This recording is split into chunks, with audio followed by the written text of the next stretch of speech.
Então, quando eu falo que a Paola Carosella é um anjo, ela é um anjo. Então, eu falo sempre assim, que de A a Z, a vovó tem muitas pessoas que nos ajudam. Depois do pão, tem muitas outras coisas a se fazer. Quero ver a creche dos meus idosos.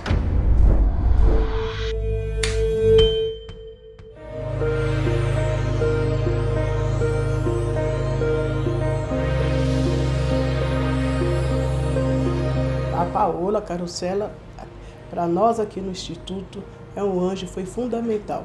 Porque quando nós estávamos em plena pandemia, a Zona Norte, ela teve muito perdas. Foi um surto muito grande, acometeu aqui todo o nosso povo. Para você ter uma ideia de todos os dias a gente tinha notícias de que alguma pessoa do nosso entorno tinha falecido. Foi terrível. E a Paola, um dia eu estava cansada, porque eu fazia 1000 pães na mão, não aguentava bolear mais os pães. Eu tive uma paralisia nesse dedo, um derrame nesse dedo. Hoje ele já não movimenta mais, porque eu fazia todos os dias 800 a 1000 pães. Subia às 5 horas da manhã, descia às 11 horas da noite, Deus, minha filha e eu. E quando a Paola estava sentada aqui, estava totalmente desanimada, achava que não ia dar conta. De repente, chega uma menina desse tamanhozinho e ela falou assim, a senhora me conhece? De máscara, né? Porque todo mundo de máscara. Quando eu a olhei, eu falei, conheço. Você é Ana Paula Padrão. E ela até se assustou. Daí ela falou, meu Deus, mas a senhora me conhece? Eu sou rata do Masterchef, é onde eu aprendo muita coisa. E daí eu comecei a chorar, é lógico, uma mulher nesse padrão chegar aqui. Daí ela falou, não chora, vó, porque está chegando uma coisa maior para a senhora aqui. Quando eu olho a Paola Carosella. E essa mulher chegou aqui, em plena pandemia, sentou aqui no chão e ficou 2 horas conversando comigo, querendo entender o porquê desse trabalho. Então, quando eu falo que a Paola Carosella é um anjo, ela é um anjo. Porque para vir aqui no morro, para ver um trabalho nosso, tão simples, que a gente não tinha quase que nada, é ela que fez a gente entender o que realmente estava acontecendo. E depois disso, ela sempre esteve na nossa vida. E quando eu faço aquele vídeo com ela, nós estávamos a ponto de fechar, num desespero total. Porque daí já não era mais uma fila de 50, era uma fila de 110 pessoas que dependiam, né, desse pão. E esse vídeo, até hoje, ele dá repercussão. Mas o melhor que a cozinha me deu, no fundo do coração, foi a possibilidade de conhecer as pessoas mais lindas do mundo. Por algum motivo, as pessoas mais lindas do mundo estão sempre na cozinha. Não sabemos por quê. E uma dessas pessoas mais lindas do mundo que eu conheci é a avó Tutu. Porque todos os sábados, quando ela grava os vídeos dela, ela faz questão de estar lá, a avó Tutu com ela. E as pessoas, como são muito fiéis, né, são seguidoras fiéis, elas começam a doar. Ela colocou uma continha lá de 16 centavos. 100.000 pessoas vão assistir esse vídeo, não vão assistir esse vídeo? É mais ou menos a média de visualizações do vídeo, certo? Fazer 2.000 pães por dia, somente de insumos, sem contar eletricidade, aluguel, salários das pessoas que trabalham, fazer 2.000 pães por dia com chá, ou seja, fornecer um café da manhã para quem não pode e para quem não tem nada, custa R$800 por dia. Para a avó Tutu. Isso custa R$16.000 por mês, de insumos, somente de insumos. Se cada um de vocês faz uma doação mensal de 16 centavos, a gente tem café da manhã para 2.000 pessoas de segunda a sexta, em Bracilândia, na Associação da Avó Tutu. Tá vendo como, quando a gente se junta, ser solidário é muito mais fácil? Esses 16 centavos foi o mais abençoado que teve, porque as pessoas, elas entenderam. E todos os sábados a gente percebe que aumenta as doações por causa disso. Porque nós não temos só os pães. Eu tenho a Edilane é minha nora, mas ela precisa de receber, né? Ela tem 4 filhos, paga aluguel. Então a gente paga um salário para a Edilane. Tem a Júlia, que é uma menor aprendiz. A gente tem que incentivar não é o trabalho dela. Como que você vai incentivar? É dando uma remuneração, é mostrando para ela que se ela trabalha, ela tem. Então nós temos água, nós temos luz, nós temos gastos muito grandes aqui, os maquinários exigem muitos, né? Então a conta de luz aqui é um absurdo. Então quando a Paola tem esse olhar e essa inteligência de 16 centavos, nos ajudam muito para pagar essas contas que às vezes a gente tinha que tirar do bolso para poder pagar. Tem outras pessoas por trás também, é lógico, que nos ajudam e muito. Então eu falo sempre assim, que de A a Z, a vovó tem muitas pessoas que nos ajudam, muito, sabe? Começou pelo padre e foi, sabe, várias pessoas, né? Que são pessoas da mídia que têm um grande potencial para nos ajudar. Mas fora isso, eu tenho as pessoas do entorno, eu tenho um doador anônimo, que a gente não sabe nada dele, é a secretária que entra em contato. Ele foi fundamental, até antes da Paola vir, né, para nos ajudar a manter o Instituto.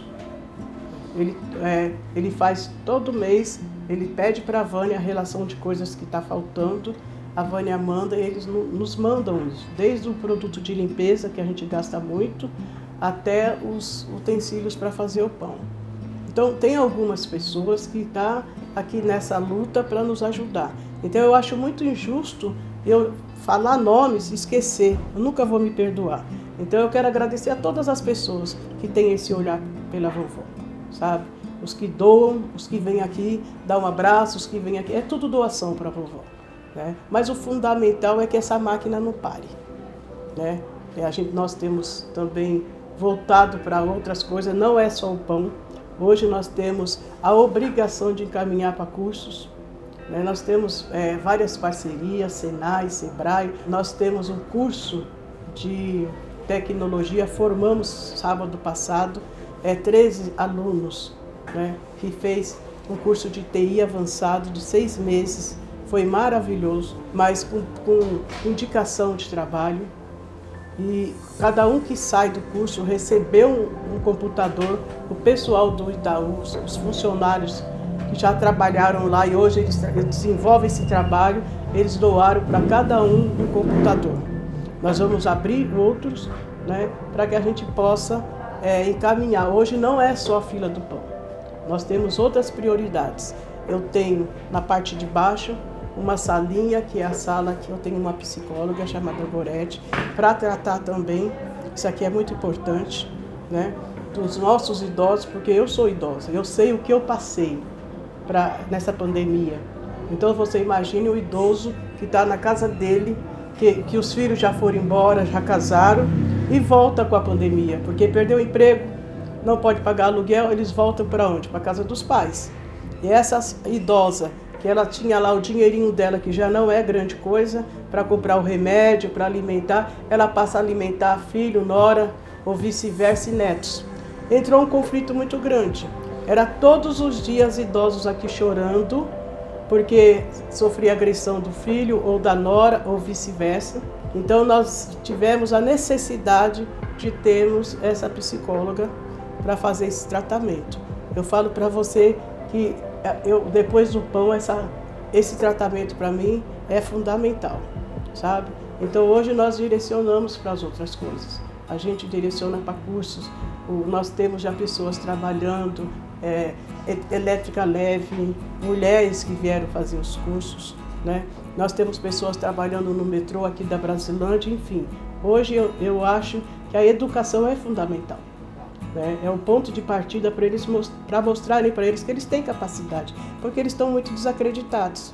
Não é só o pão. O pão é só uma alternativa para que eles tenham a alimentação deles de manhã. Depois do pão, tem muitas outras coisas a se fazer. Eu tenho muitas coisas a ser realizadas, mas a primeira, antes que Deus me leve para o andar de cima, né?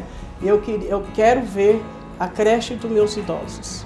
Eu quero uma creche para os meus idosos. Eu tenho idosos abandonados, eu tenho idosos que andam 2 quilômetros, 1 quilômetro para vir buscar pães debaixo de chuva, debaixo do sol, que nem é para ela, é para os netos, com ascaris na perna, de muleta, totalmente debilitada. Nós já tivemos idosos que quando chega aqui no portão desmaia, sabe? Acho que é a ansiedade de ter chego. Aqui acontecia muito isso, hoje não tão recorrente, mas no começo era um absurdo. E eu comecei a sentir essa necessidade, que eu possa ter uma creche onde meu idoso vem de manhã. Como eu vim de área hospitalar, eu tenho pessoas que podem vir fazer esses trabalhos. Enfermeiras que já se aposentaram, entendeu? Como eu. E eu tenho muitas pessoas que podem vir fazer esse trabalho. Então, meu grande sonho é isso. É que nós não temos mais espaço. Aqui é um terreno que foi da minha mãe. A minha casa eu doei para o Instituto. Hoje eu moro num quarto e banheiro, porque eu também não preciso de muito, né? Eu precisava quando eu tinha os 10 filhos. Eles já foram embora, então eu não preciso. Então a minha casa totalmente é o Instituto. Então eu preciso de espaço para que eu possa fazer isso. Eu tenho um terreno que os meus filhos doaram e é muito louco isso, porque eles vivem de aluguel. Mas como eles viram a necessidade, então eles doaram, entre eles, que são 5 filhos biológicos, eles doaram esse terreno para fazer o Instituto, né? Então eu peço muito para que os órgãos, as pessoas que têm condições de nos ajudar, dá ali o terreno, para que a gente possa realizar esse trabalho. Deixa de ser um sonho para ser uma necessidade, né? Amparar mais esses idosos, que eles possam vir de manhã e depois a gente entregar eles à tarde com o curativo, com os remedinhos. É isso. Meu grande sonho é esse. Eu sou a Arali Roberto, venho aqui todo dia, sou bem servido e não deixo de vir aqui. Pão, leite, sempre tem, qualquer coisa tem, aqui me dão. Olha, eu vou te dizer com toda a sinceridade do meu coração, o que eu espero das pessoas, que não espera ter uma pandemia, não espera ter todo esse desastre que levou tanta gente, que nos machucou muito, para você ter um olhar para as pessoas, certo? Hoje, eu falo para meus filhos que quando Deus tampou a nossa boca por causa do Covid, a gente aprendeu a conversar com os olhos. Tem tanta verdade no olhar da gente que a boca não expressa nem a metade. Eu acho que foi uma grande lição que Deus trouxe para a gente. Hoje aqui a gente percebe. Meus 3 filhos que ficam aqui, eles têm essa sensibilidade. Chega aqui para pegar o pão, bom dia. Quando você olha no olho da pessoa, a Vânia já percebe que alguma coisa já está acontecendo, dá o pão, pede para guardar. O William, a mesma coisa, com os olhos. Eu falo, William, o que mexe mais com a avó Tutu nem são as mulheres, são os homens. Você como homem, pensa bem, você é o provedor da casa, você não tem um pão para dar para o seu filho. A mulher espera do marido, é onde ele tem a briga, aonde tem a agressão física, a psicológica. É porque ela cobra e ele não tem como fazer. O homem na fila do pão, eu sempre falo para eles, não é vergonha, é digno. Sabe, você enfrentar uma fila para pegar pão para sua família é porque você é pai mesmo, né? Porque outros, às vezes, caminham nos lugares mais errados. Então, hoje eu deixo essa mensagem. Olha no olhar da pessoa. A doação não é só aquela que você pega, é o olhar, é um abraço, é ouvido, né? Porque as pessoas não querem mais ouvir ninguém, né? Então, é isso que eu deixo como mensagem, como uma pessoa pobre que sou, mas que hoje eu consigo detectar no olhar dos meus iguais quando se está bom ou não. E que ninguém também é tão pobre que não pode ajudar. Pode ser com um abraço, com o ouvido, com o olhar, sabe? Não é só o alimento, tem várias formas de você ajudar.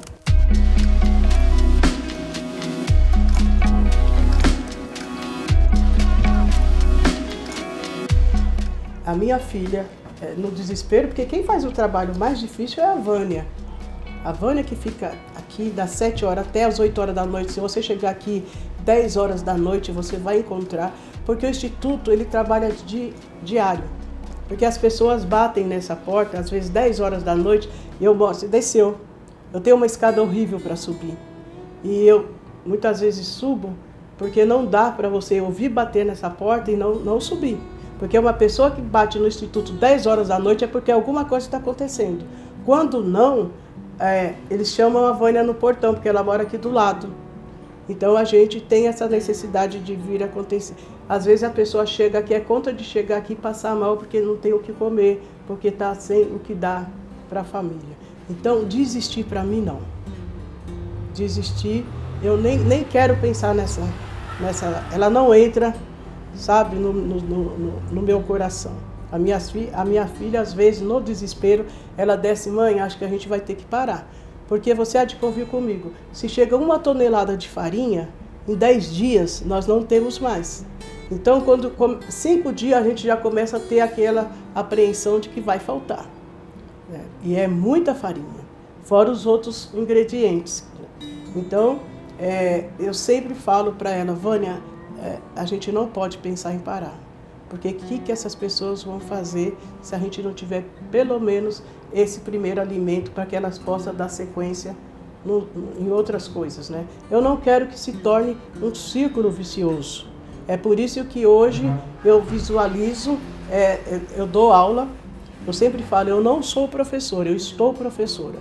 Ontem eu fechei um curso, quando eu saí daqui eu saí quase morta, porque 20 mulheres, né? Então fechei com muita honra, porque eu quero ensinar elas a fazerem para que se amanhã ou depois acontecer, né, um desastre desse que aconteceu, elas possam pelo menos ter a dignidade de ter o pão na mesa. Então parar eu não penso, porque a partir do momento que eu pensar em parar é porque eu já não estou acreditando mais em Deus, mais no meu povo e nem em mim. Então eu não penso em parar não.